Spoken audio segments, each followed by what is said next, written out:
Pessoal, é o seguinte, hoje eu vou mostrar um pouquinho de alguns métodos de imagem para vocês, mostrando aí os locais que são passíveis, se a gente precisar fazer alguma biópsia de medula óssea, quais são os ossos que usualmente a gente biopsia, né? E como que é feito esse procedimento. Também vou tentar relembrar, já mostrei para vocês em outros modos a diferença entre uma janela óssea e uma janela de partes moles. Então a gente vai ver, na ocasião a gente mostrou na coluna, a gente vai ver nos outros órgãos e tecidos, né? E vamos dar uma olhadinha geral sobre alguns aspectos tomográficos aí desses órgãos aí relacionados à produção de medula óssea vermelha, tá? Então aqui a gente tem uma tomografia computadorizada de joelho, né? Estou vendo aqui pelo Scout digital, então eu vejo que é a região do joelho. E o joelho, salvo se não tiver nenhum processo inflamatório, infeccioso ou tumoral, a gente não precisa injetar o contraste. Então faz uma janela para ver a parte de partes moles e depois uma janela óssea. Qual que é a diferença? Tá? Então, se vocês observarem aqui, foram feitos cortes axiais, né, na topografia do joelho, e aqui eu estou valorizando mais, eu consigo ver o osso, tá? Esse branco aqui é a patela, essa aqui é a parte distal do fêmur, né? Todo esse branco é o osso, ele é branco porque ele é hiperdenso, né? E se a gente relembrar aquelas densidades, tanto radiológicas, tomográficas, o osso ele tem uma densidade bem alta, então por isso que ele aparece em branco. Todas as demais estruturas em tom acinzentado, eles vão ser músculos, panos músculo adiposos ou vasos, né? Lembrar que a gordura é sempre pretinho, né? Então tudo que é gordura, um preto mais pendendo por mais escuro é a gordura, e as outras estruturas em escala de cinza são os grupamentos musculares ou alguns vasos importantes. Os vasos a gente só vai realçar quando a gente realmente injetar o contraste e ver o que é ou não. Mas se vocês observarem aqui foi valorizado praticamente uma janela de partes moles, tá? Perdão, uma janela, exatamente, uma janela de partes moles. O osso eu estou vendo bem brancão. Compara com essa outra tomografia, ó. Não é o mesmo paciente, mas é uma mesma tomografia da região aqui pegando um terço proximal da tíbia e da fíbula, mas olha a diferença. Aqui eu consigo ver, inclusive, essa parte esponjosa, a parte compacta dos ossos, né? Ó, isso aqui eu estou valorizando o osso. Aqui eu estou valorizando as partes moles, né? O que eu posso falar aqui das partes moles? Praticamente nada, ó, fica tudo englobado, tudo na mesma escala, nem diferencio o que é gordura, o que é músculo. Eu sei que aqui está um pouquinho mais preto, mas olha, compara aqui a diferença. Eu acho que vocês têm que tentar entender da seguinte forma, observar pela densidade óssea realmente. Tá? Aqui eu consigo ver as trabéculas, né? Todas as tramas ósseas, a parte cortical, que é essa mais periférica, mais bonitinha, e a parte medular, né? Então, geralmente, quando se faz esses procedimentos, usualmente não precisam ser necessariamente guiados por algum exame de imagem, porque a punção de um ilíaco, a punção de uma tíbia, a punção de uma cabeça do fêmur, bem, para quem tem realmente a prática, não há necessidade de você guiar isso, seja pelo ultrassom, seja por tomografia ou algum outro método. Só tomar cuidado, né? Porque, por exemplo, aqui na região da região inguinal nós temos vasos importantes, né? E também saber, isso é importante saber a anatomia, né? Saber que o ilíaco ele é mais superior, então saber realmente o que você está procurando funcionar para não fazer nada aí iatrogênico, né? Entender a diferença entre uma janela óssea e uma janela de partes moles? Alguém tem alguma dúvida? Eu vou assim, pedir o nome do exame, colocaria exame para diagnosticar partes moles? Não, na verdade, assim, nesse momento, nesse contexto, eu gostaria que vocês soubessem a diferença, independente da região, não vou perguntar a região, mas eu gostaria que vocês soubessem diferenciar um corte tomográfico de uma janela óssea, independente da região, se é uma vértebra, se é joelho, se é um pé, um tornozelo, de uma janela de partes moles, tá? Independente da região do osso que você está sendo cortado, esse sempre vai ser o aspecto de uma janela óssea. Você vê aqui literalmente todos os aspectos ósseos, Márcio, tá? De uma janela de partes moles. Qual que é a parte aí dá para ver a parte compacta e a outra? Aqui mais a parte esponjosa, né? Ó, são essas. Depois eu vou mostrar mais para frente aqui, né? São toda essa parte mais trabeculada, né? Ó, parece uma esponja, né? Então aqui é essa parte esponjosa. Depois eu vou mostrar nos outros cortes lá alguma parte mais compacta, tá? Vamos caminhando. Mais um pouquinho, mais um pouquinho. Aqui também é um exame de tomografia, né? Aqui a gente está estudando praticamente o membro inferior, né? Notadamente aqui a região dos fêmures, né? Direito e esquerdo. Estou vendo aqui pelo topograma. Lembra que toda a tomografia ela começa com raio-x para estabelecer os níveis do córtex. Então, para realmente que eu possa me direcionar em que região que eu estou fazendo estudo, né? Mais uma vez. Então aqui pegou a parte da pelve e cortou até a região do terço distal do fêmur, né? Dá uma olhadinha aqui nessa janela óssea, na configuração óssea. Vocês acham que isso aqui é uma janela de partes moles ou uma janela óssea? Partes moles, né? Porque eu estou vendo bem os músculos aqui, os músculos da região glútea, todo o músculo aqui do terço proximal do fêmur, né? Aqui da raiz da coxa, mas o osso está tudo brancão, eu não consigo diferenciar, fazer diferenciação entre uma região cortical medular, da parte esponjosa ou da parte compacta, tá? Compara exatamente com o outro, tá? É uma outra tomografia aqui, né? A gente vê, de novo, foi feito um corte aqui, um estudo da região da bacia, e olha a diferença. É muito nítida. Lógico que cada um, né, cada aparelho vai ter uma densidade, aqui está um pouco mais brilhante, mas o importante é vocês se familiarizarem com essas imagens, com essa morfologia. Olha a morfologia óssea aqui, eu vejo direitinho a cabeça do fêmur, né, a região cortical, a região medular, os ilíacos, né, toda a arquitetura óssea, né, de uma anatomia óssea normal, né. Lembrar que a gente está fazendo cortes axiais, então a gente está vendo todas essas imagens fatiadas. Compara aqui, por exemplo, a cabeça de um fêmur, né? Com aqui, ó, a cabeça de um fêmur. Aqui. Totalmente diferente. Então, quer dizer, aqui eu não posso falar nada do osso. Então, isso aqui é uma janela de partes moles. Eu vejo bem as partes moles. Aqui eu estou vendo alguma coisa de partes moles. Está tudo numa escala só. Eu não consigo diferenciar ventre muscular, o que é gordura, o que é tecido celular subcutâneo. Para que Então, assim, fazer uma janela de partes moles? quando te interessa avaliar alguma coisa que não for óssea, né? Se você tiver uma lesão no músculo, se você tiver uma calcificação em alguma parte mole de uma maneira geral, né? Quando você quer estudar alguma particularidade óssea, né? Então isso a gente está falando desde de lesões tumorais ósseas e principalmente traumatismo, quando existe uma suspeita de fratura, obrigatoriamente, independente do segmento do corpo, você tem que fazer uma janela óssea. Então se você tem um TCE, mais importante no TCE não é verificar se você tem uma fratura do osso frontal, parietal, temporal, enfim. É importante destacar se você tem alguma lesão no parênquima cerebral. Você tem que fazer uma janela de parênquima. Mas como existe a suspeita de fratura, daí obrigatoriamente, você tendo essa informação, você tem que fazer uma janela óssea do crânio para ver a calota craniana. Então, por isso, mais uma vez que eu sempre falo para vocês, é fundamental que vocês, nas solicitações dos exames complementares que vocês solicitem, ponham as hipóteses diagnósticas, ponham um pouquinho de história clínica, para quem está recebendo, faça o exame especificamente para isso, né? Lembrar que tomografia tem uma dose alta de radiação, então a gente sempre tem que otimizar o exame para aquela determinada hipótese diagnóstica. Se você está pensando em processo inflamatório infeccioso, tem que colocar aquilo para que eu possa injetar e poder trazer mais informações. Se chega lá um caso de TCE, não precisa injetar o contraste, não precisa submeter o paciente a um novo corte, com mais radiação e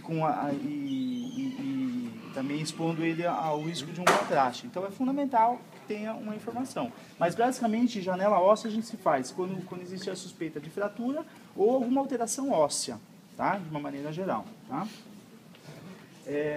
Aqui é um outro corte de tomografia, mas aqui foi feita uma reconstrução num corte coronal, de frente, tá? Então, basicamente, aqui foi feito um estudo dirigido aqui para a região do quadril, né? Então, aqui a gente, como se a gente estivesse cortando aqui esse pedacinho, né, do quadril. Então, aqui eu consigo pegar a parte do ilíaco, né? Aqui a crista ilíaca e vão fazendo cortes axiais, daí vão entrando a cabeça do fêmur, né, toda a anatomia, então cabeça, colo do fêmur, então canto maior, canto menor, né, e aqui eu já consigo ver um pouquinho mais essa diferenciação entre um osso compacto e um osso esponjoso. Essa diferenciação, ela é melhor vista no plano axial, né, porque eu estou cortando fatiadinho. Nesse plano a gente consegue ver também, se vocês lembrarem, ó, vamos pegar uma cabeça, aqui está bem visível, né, tudo bem que são regiões diferentes. Mas aqui nós estamos num corte no terço proximal da tíbia, né? Então, olha esse aspecto todo, várias tramas, né? Lembra uma esponja mesmo. Então, isso aqui é uma parte esponjosa do osso. Se eu pego aqui a porção da crista ilíaca aqui da cabeça do fêmur, vou ver se eu tenho algum corte axial dessa região, já é uma parte mais compacta. Você não vê tantas delaminações, tabulações igual você vê nessa topografia, tá? Vamos indo para lá? É uma tomografia, tudo isso é tomografia, tá? Só está mudando a janela óssea e janela de partes moles. Essa é óssea e essa é óssea também. Essa é a óssea também, tá? Ó, olha, dá uma olhadinha aqui, você está vendo o osso, você está vendo o osso bem direitinho, né? A janela de partes moles você vê o osso brancão, totalmente, você não diferencia a região cortical, mas você não vê as tuberculações ósseas. Tá? E dá uma olhadinha nas partes moles, aqui você não diferencia, ó. Aqui você vê ventre musculares, ó, as linhas, gordura praticamente. Tá? Vamos seguindo.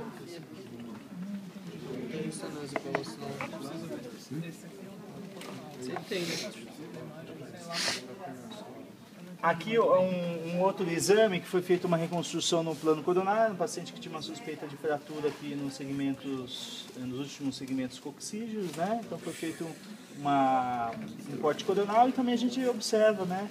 Então vamos fazendo cortes de frente, né? Bem delaminando, então vai entrando aqui as cristas ilíacas, os ilíacos, e com isso a gente consegue fazer cortes fininhos, né? Então mais uma vez eu consigo ver aqui bem delineado, né? Toda essa topografia na região medular óssea, né? O que é importante, sempre quando vocês pegam uma tomografia ou um raio-x, é diferenciar o que é uma região cortical e o que é uma região medular. Então a região cortical, ela é bem fininha, né? Ela é bem delaminada. A região medular é a parte interna realmente do osso. É como vocês viram aquele corte que o Serafim mostrou, o osso praticamente encerrado, né? Olha aqui um outro exemplo. Essa aqui, dá uma olhadinha no osso. Vocês acham que isso aqui é uma janela óssea ou uma janela de partes moles? Partes moles, olha o osso. Tá, eu até consigo ver alguma coisinha, mas ele está praticamente... Eu estou vendo muito bem aqui a parte da musculatura, né? A parte de gordura, né? Mas eu não consigo ver. Aqui eu consigo ter um pouquinho melhor uma noção da parte compacta do osso, ó.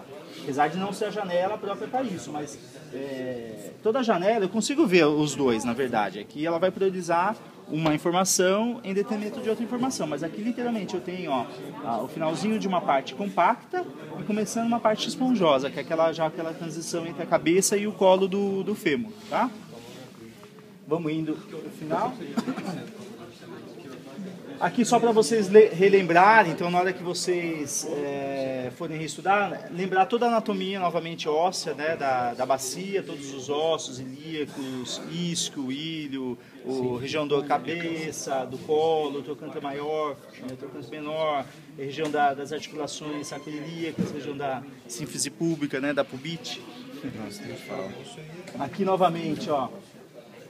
Até no raio-x a gente consegue ver essa pequena diferença, né? Naquela região que é mais esponjosa, ó, você vê algumas trabeculações, numa região que é mais compacta, né? Que é a cabeça do fêmur. Isso a gente vai ter uma informação maior, obviamente, com exames que permitam fazer cortes bem fininhos, né? Então a gente está falando de tomografia e ressonância. Mas no próprio raio-x eu já consigo diferenciar um osso que tenha uma parte medular ou uma parte esponjosa. Então, por exemplo, uma informação legal, vocês têm que saber, quais são quando a gente precisa fazer uma punção de medula óssea, quais são os ossos que a gente habitualmente faz esse procedimento e quais são os ossos que têm um predomínio de uma parte esponjosa, quais são os ossos que têm um predomínio de parte compacta, tá?